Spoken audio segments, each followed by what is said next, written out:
I bet there you go. Little technical difficulties. But now Yeah. we were talking about the expectations for this year and, what your expectations are of yourself with the new coaching staff and everything this year. Yeah. My expectations for sure is just to come out and be an overall great leader, right? And step into that role of one of the leading guys and guy who's gonna give you everything on the offensive and defensive end. Um, so I know the coaches and also myself are looking for me to take a big step. I was a sophomore last year, kind of, the young guy, but now I'm one of the vets. I've been through the ACC, and I'm the one guy on the team, probably the only guy on the team who has the most ACC experience, right? So coming into this year, being one of those main guys and being able to, bring it every day at a high level. And, my teammates and I push myself every day to, be one of those guys and make sure that I'm leading this team to where we want to get to, and that's, playing an NCAA tournament. No question. And speaking of NCAA tournament, that's a nice little segue. So I want to hit switches for a second and talk about, because it's been a crazy year. 2020 has been a crazy year, and so I want you to take me back to March. Um, you know, our country gets hit with this COVID-19 pandemic. Mm-hmm. Talk about the way your season ended and where you were at when you heard the news. Yeah, so we had just lost a really close game against Pitt, an ACC tournament. I had played really, really well, but it was a tight game going back and forth. We both teams played really well, and it was tough to end the season like that. But you know, um, we knew coming back next year that we were going to be coming back stronger, and I had knew that after that game that this coming up junior year was going to be a really big year for me, and it was time for me to really take my game to the next level. So we had went home for a little bit, and then we kind of found out that school was ending and the pandemic hit. So it was kind of crazy in going from the transition from online in person to online school and not really have access to gyms and stuff. It was crazy because you're talking about maybe a month to 2 months having no access to a gym or basketball. So in the house itching to get some work in and everything. I was obviously blessed to have a court built in my backyard like when I was really young. So me and my brother went out there for a little bit, worked on our game, and then our trainer Pat Quinn, who worked at with Jerry Powell in Babylon. He lived maybe down the block from us. So we had asked him to come through and work us out, and we got a lot of workouts with him. Working on our games, working on our handles, because we couldn't do a lot of shooting because windy outside. You're talking about it's hot, all this stuff. So, we did a lot of stuff to work on our handles, finishes, and making sure that we were doing the right stuff to make sure I was prepared for my junior year going into the season. So, I definitely thank Pat for taking the time out to work with me. I think all that work that we put in through day every single day it's definitely paying off, and it's going to be a really good season this year for sure. Nice.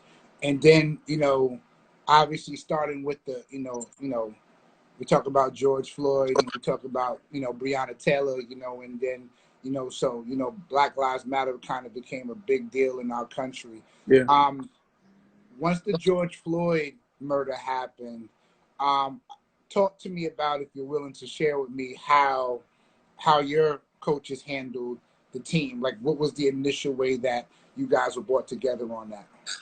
Man, we had a Zoom meeting together when it happened, and we kind of just opened it up to the floor for people to just talk at first, right?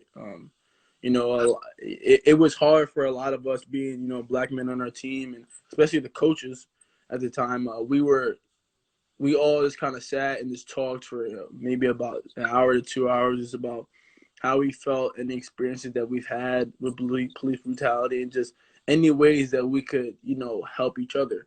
We talked about ways that we were going to make changes at our school, and we're doing it now, and being able to have those uncomfortable conversations with people, and talk to them about how you feel. Not everybody wants to have that conversation about what they go through. Not everybody wants to listen because sometimes it doesn't pertain to them, but they need to hear it in order to you know, be somebody who's gonna, fight for us. So, we've been doing a great job of staying on the topic and having those conversations. Coach Forbes here, he's been done an amazing job. He's I think he's done an amazing job of just continuing to talk about it.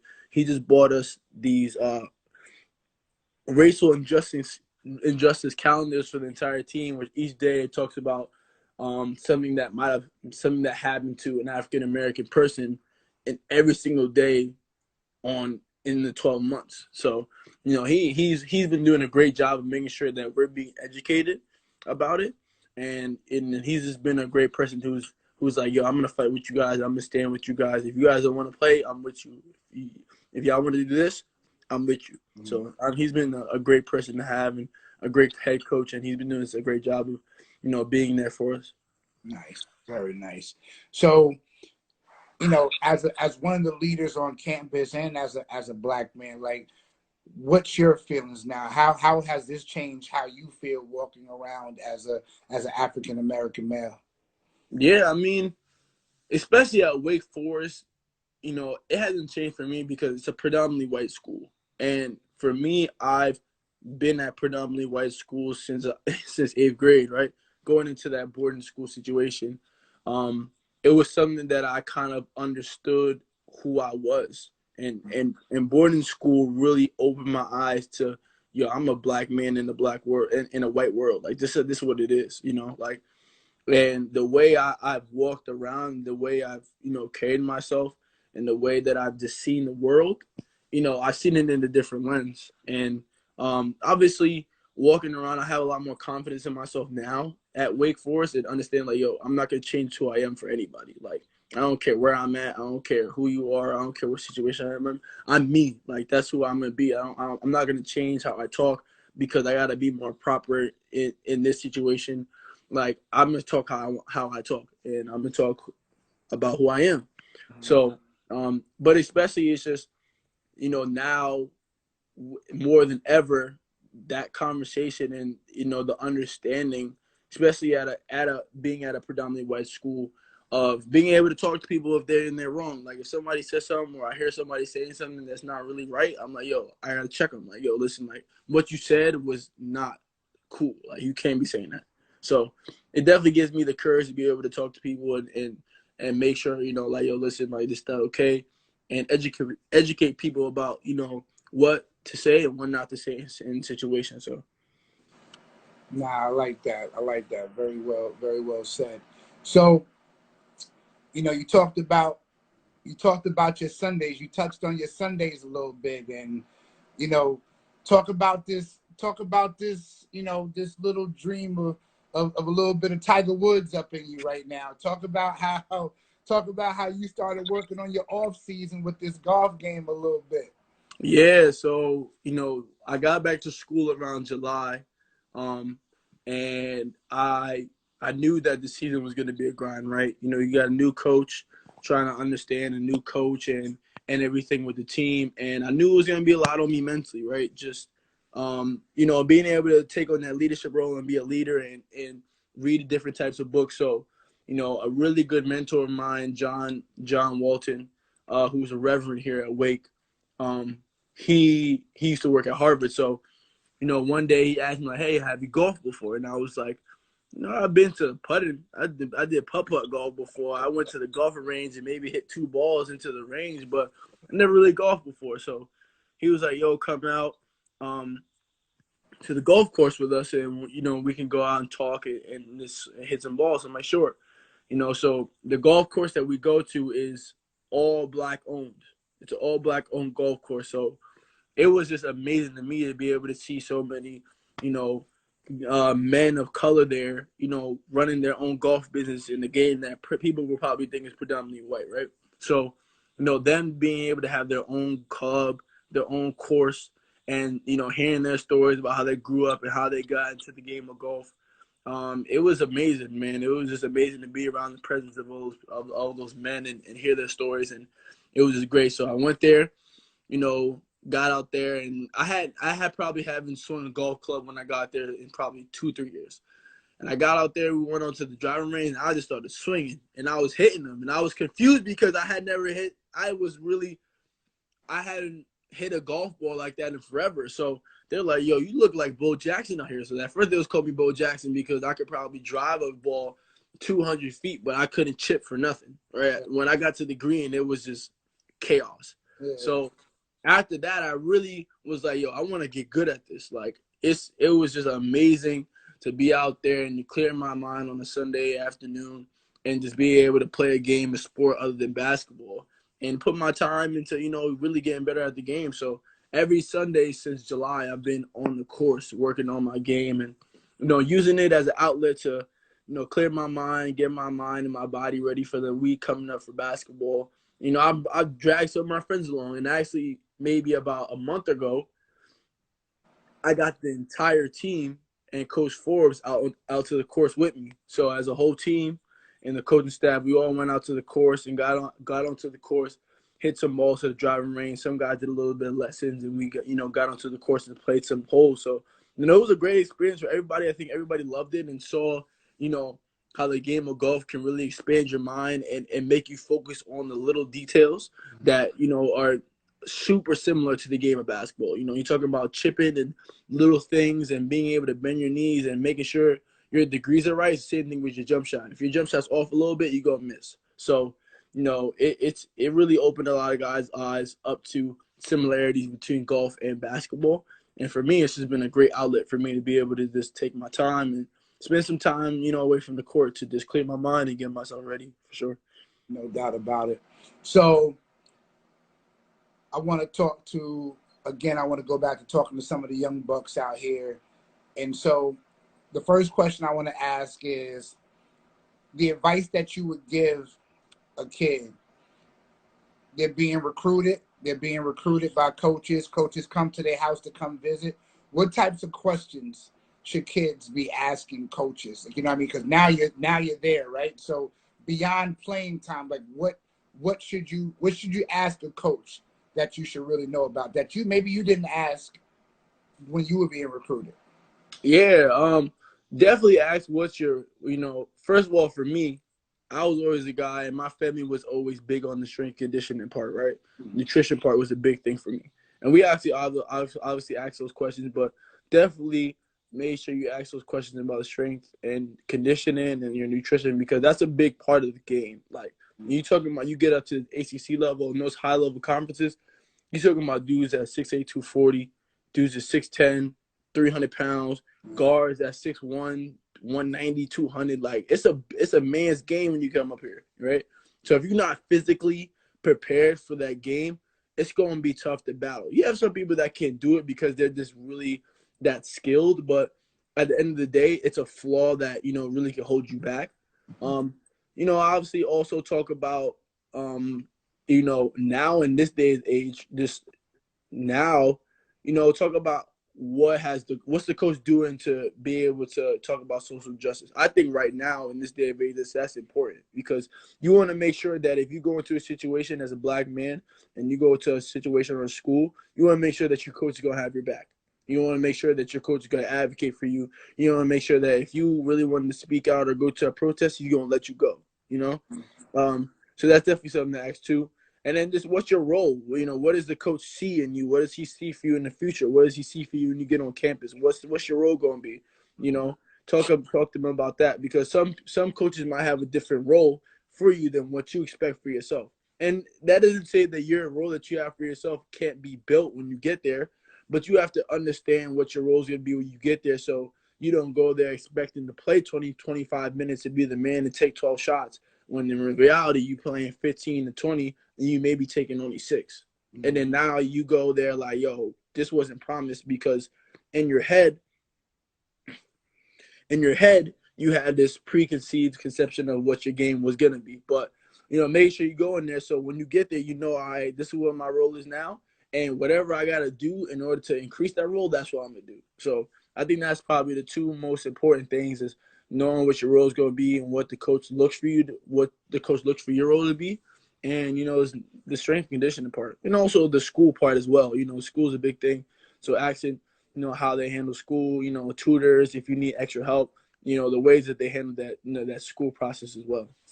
No, I like that. I like that a lot. And then lastly, on this part, touch on what it's like. So you played a lot of minutes at Brewster, took a lot of shots at Brewster. Then you go in as a freshman it's not the Mhm. same. How do you handle from playing so much and taking so many shots to now your education is actually watching most of the game before you get out there in the court? So talk about that adjustment, because a lot of people can't make that adjustment, and a lot of people can't wait their turn, you know what I'm saying, to play, Yeah, yeah, yeah. learn because mentally it's tough to deal with. So talk about how you dealt with that.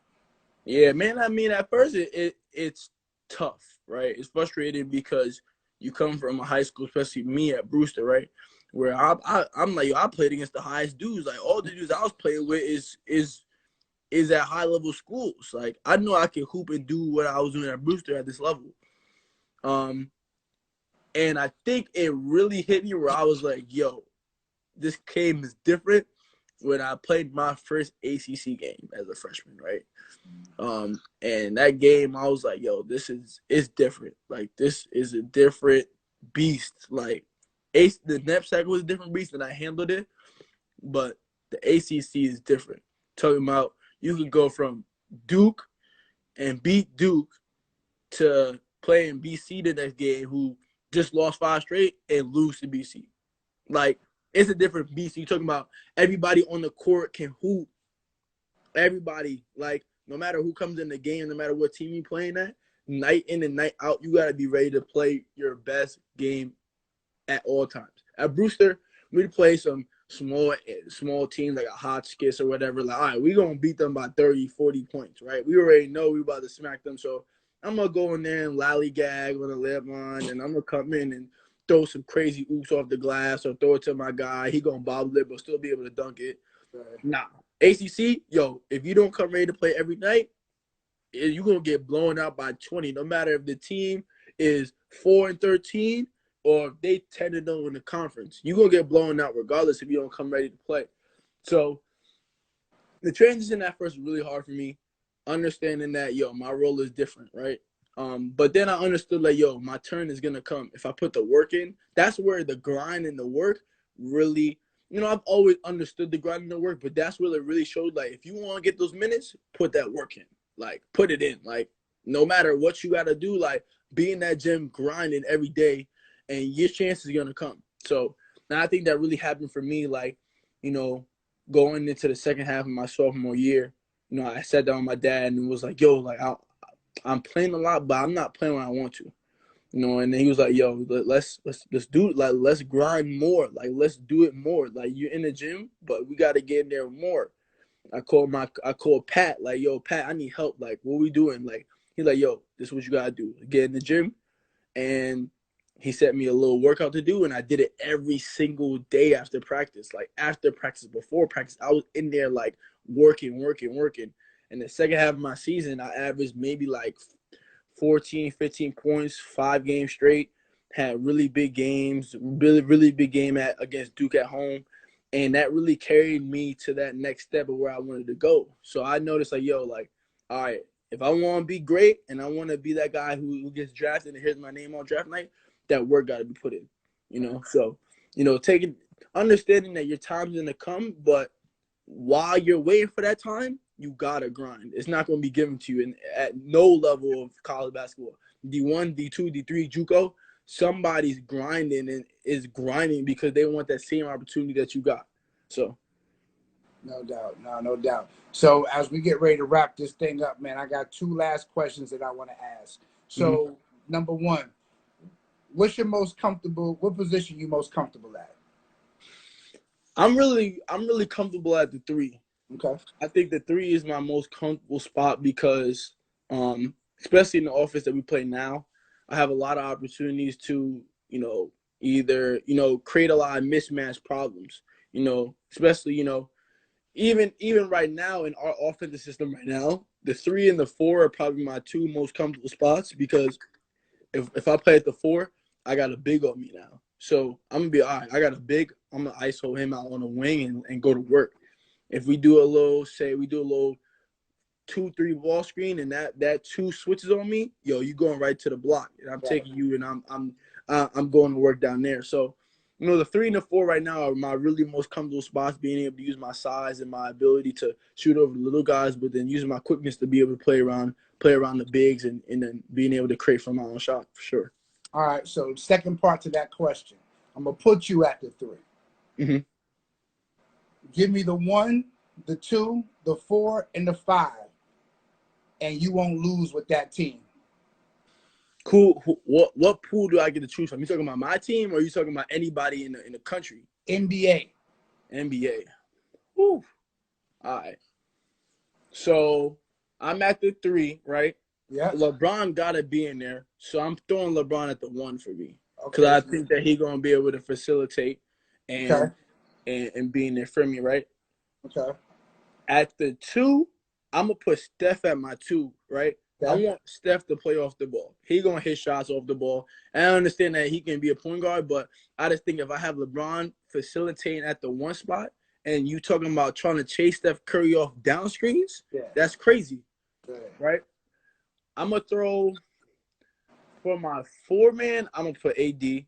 AD is just a mismatch nightmare, right? Okay. You really got LeBron, and Steph handling the rock at the 1, 2, 3. So you have AD just being a mismatch problem, and then I think I'm gonna throw Jokic at the 5, having that ability to be in the paint. And you talking about you got LeBron, me cutting down the lane, AD. He's just gonna be a nightmare. Like you talk about that 6, other than Steph, that's 6'8" to 7 foot across the board. Right. Defensively, that's just we could probably switch everything 1 through 4, because AD and LeBron, I'm guarding everything. Steph can guard a lot of spots, so we could switch 1 through 4, 1 through 5. Nice. Defensively, it's gonna be a nightmare, and then offensively, it's gonna be ridiculous. So I think that's my 5 right there. Got you. Got you. Got you. So when it's all said and done, when you leave Wake Forest, how do you want to be remembered? Man, that's a good question, man. When I leave here, I want to make a mark bigger than basketball, right? I think, especially now, my mark that I've always wanted to leave here is a guy who has given a school more than just being a basketball player, right? Being able to give back to the community. I've been doing a lot of work with younger kids around Winston-Salem, talking to them, reading books to kids, being a mentor to a lot of younger kids, and giving kids opportunities and showing them that, you can make it. Like, you just got to work, like, no matter what situation you're in.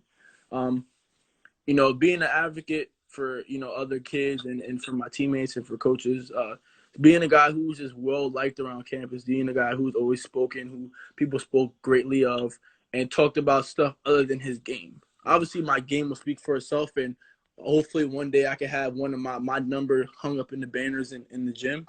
But, I just want to be able to leave Wake Forest and be that guy like, Isaiah Mucius, when he was here, he was a great basketball player, but an overall well-spoken and well-liked young man. Like, that's who he was. So, and I think my parents, they've taught me to be that person, and to never let basketball only be the only thing that drives my character, Be that, you are something other than just a basketball player. You're something other than just a black man. Like, you are Isaiah Mucius, and make sure that you're going to be as unique as you could possibly be. So that's who I try to be every single day, and I never try to change, who I am, and I try to be as unique as I can. And people always, like that, you never change no matter. They're like, you're so great. People like being around them. Like, I'm just being me. Like, that's who I am. I'm well-spoken. I love to laugh. I love to have fun. I joke around. Maybe I joke around too much, but I like to joke with people. And just have fun, because life never, like, you can see, like, just what's happening in the world. Like, your life can be taken away at any moment, right? With COVID, with all this police brutality stuff, like, your life can be taken away in the blink of an eye. So every day I just try to live and make sure I bring a great spirit and just enlighten anybody's day, because you never, like, I just, especially now, like, I've noticed, like, somebody could be going through a lot, right? And you can never know it, because they always just hide it, because they don't want to put that burden on somebody else. But if I walk into the room and I'm like, what's up? How you doing? Like, how you been? Like, you doing good? Like, smile a little bit, bump around and joke. Like, that person could just be like, I'm so grateful that he did that for me, because now, like, I can get through my day, right? So I always try to understand that somebody has it worse than me. No matter how tired my legs are, no matter how hard coaches made me go crazy in practice, the lift was crazy. Somebody in this world, or somebody that could be sitting right next to me, is going through a tougher that I stay as positive as I possibly can and try to just spread that positivity through everybody I come in contact with. Nah, I love that. I love that. Great, incredible answer. So, you know, for a kid your age, man, you're extremely polished, and it's refreshing to hear that you got such a good head on your shoulders, man. So I appreciate you coming on, man, and giving me your time out your busy schedule to chop it up with me, man. And you know, at some point when you get home, man, you know what I mean, we'll definitely get together and you know and chop it up. But you got a fan in me, man, and when the season starts up, man, I'll be watching. I'll be watching you, no doubt about it, man. Thank you. I appreciate you.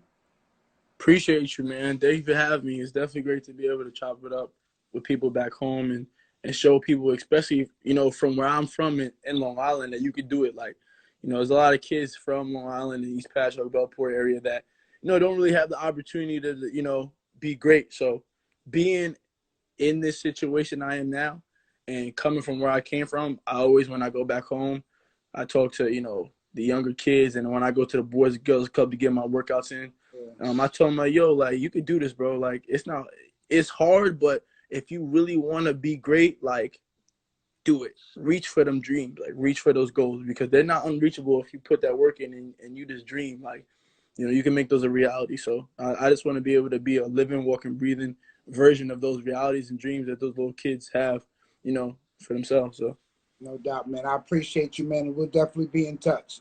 for sure. All right, baby. Peace All right, out. see you later. Yes, Love. sir.